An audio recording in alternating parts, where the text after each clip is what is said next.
What is going on there, ladies and gentlemen? Monster Man Vapes coming back to you. And today for review, we're going to be taking a look at the Vaporesso Switcher. So without any hesitation and me not tucking your ear off, let's get started and taking a look at the Vaporesso Switcher. So here is the packaging that the Vaporesso Switcher will come in. And inside that packaging, you will receive a USB cable. I do recommend using this only for upgradable firmware. Do not use this for charging. You get a warranty card and 3 multilingual user manuals. And of course, you get your Vaporesso Switcher mod. This is a dual 18650 mod. She is 89 millimeters tall by 53 millimeters wide by 31 millimeters thick. Here is your 510 connection. As you can see, you got 510 pinned down there, which is spring loaded. So as always, like all mods, you have your fire button, your wattage up and down buttons, and this button helps you access the menu.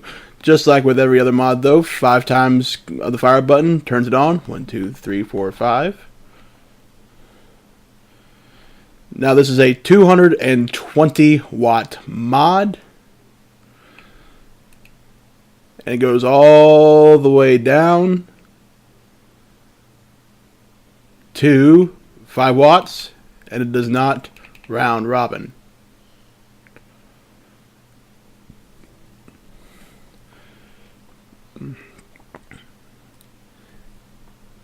As you can see, you got your battery indicators there, variable wattage, tells you what mode you're in, your ohms, your voltage, your wattage, your puff counter, and how many seconds your puffs are.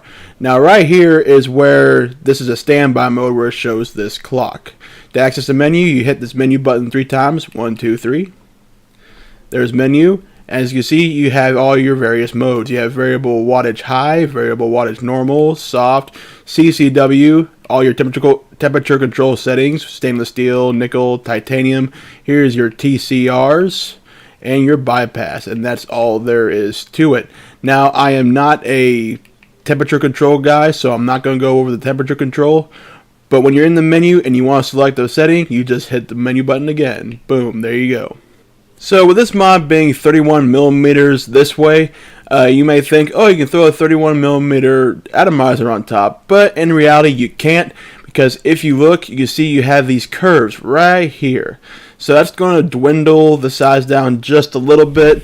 For instance, here is a 30 millimeter RDA. This is the Centurion version 2, and as I screw this down, you'll see that there is slight overhang.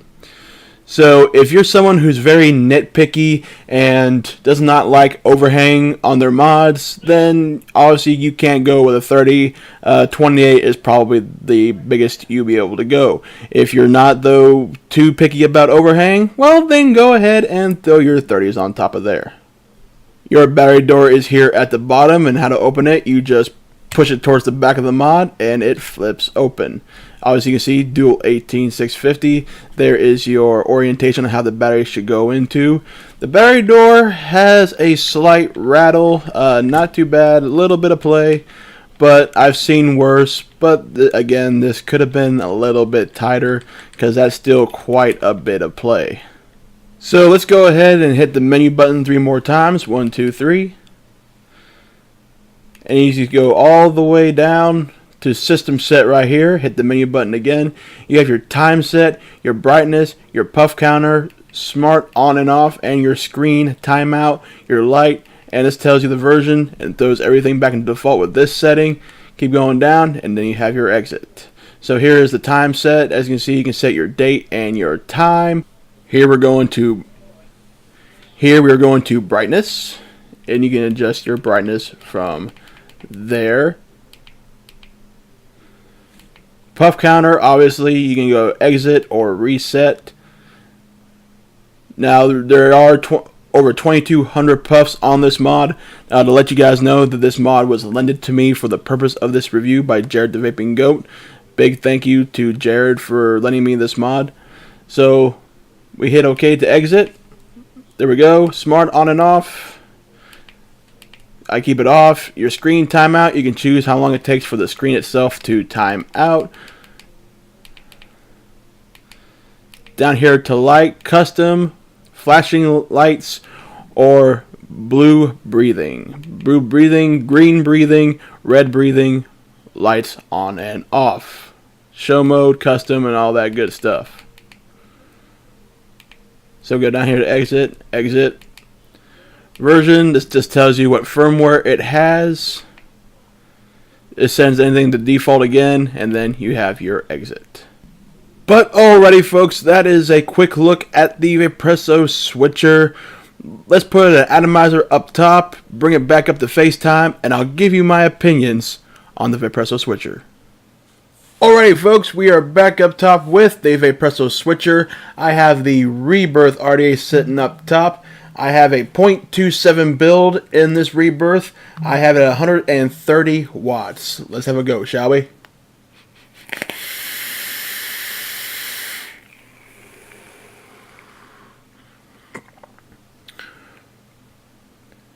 Only at 130 watts, and this thing is hitting pretty good. Now, there is something gimmicky about this device, and let me show you. So obviously, battery door, flip that open, and this has custom panels, or a custom sleeve in reality. Because when the door is open, you can just simply grab part of the mod, and this sleeve right here, this brown part, if I can get it, there we go, it comes right off.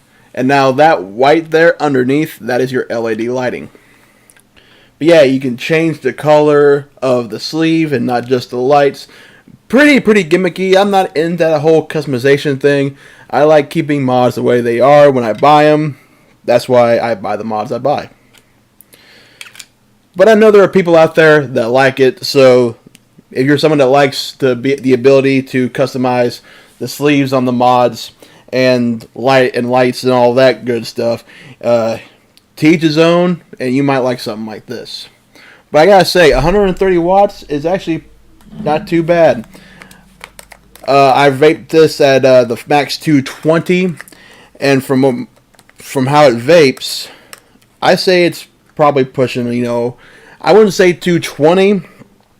I would probably put it in the ballpark around 170, maybe 180, somewhere in that range.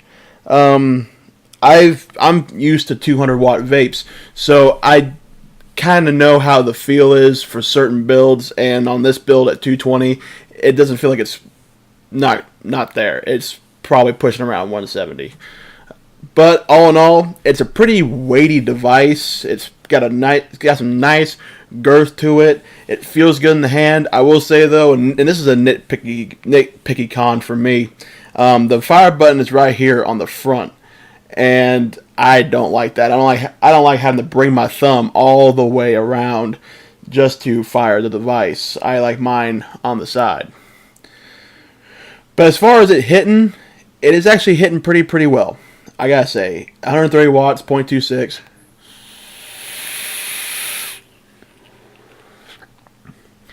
It is hitting rather nice. On a 5-star rating, I give the Vaporesso Switcher a 3. Reason why is just because of the gimmicks. In my opinion, there's no point in making a mod gimmicky like this. But the functionality is there. It's definitely functioning like it should. It hits well. It is a good mod. It's got some nice weight to it. It doesn't feel cheap. It feels very well made. It's very ergonomic. It feels good in the hand.